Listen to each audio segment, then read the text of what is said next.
সোনামুড়া মহকুমা উরমাই প্রাথমিক হাসপাতালে চিকিৎসক ও স্বাস্থ্যকর্মীদের কথা চিন্তা করে নির্মাণ করা হয়েছিল কোয়ার্টার। 2023 সালের 7 নভেম্বর মুখ্যমন্ত্রীর হাত ধরে উদ্বোধন হয় এই নবনির্মিত কোয়ার্টারটি। কিন্তু দুর্ভাগ্যের বিষয়, এই নবনির্মিত কোয়ার্টারটি বর্তমানে কোনো কাজে আসছে না। উদ্বোধনের পর থেকে কোয়ার্টারটি পরিত্যক্ত অবস্থায় পড়ে রয়েছে। স্থানীয় এক যুবক জানায়, নবনির্মিত এই কোয়ার্টারে বিদ্যুৎ সংযোগ প্রদান করা হয়নি, ফলে উদ্বোধনের পর থেকে কোয়ার্টারটি পরিত্যক্ত অবস্থায় পড়ে রয়েছে।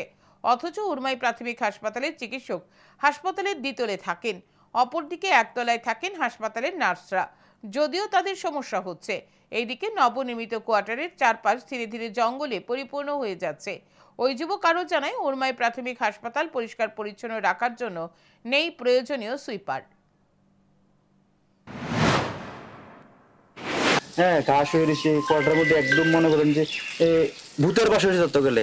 কারণ কোয়ার্টারে 2 বছর হয়ে গেছে গা, রাত্রে এমনি ফিরে থাকে, অন্ধকার অবস্থায় ফিরে থাকে, কুকুর বিলার গরু ছাগল চলাফেরা করে। এই যে বিচ্ছিন্ন পরিস্থিতি এই ভুগতেছে আর কি, গ্রামের মানুষ বা এখানে অসহায় মানুষ এটি ভুগতেছে সবকিছু।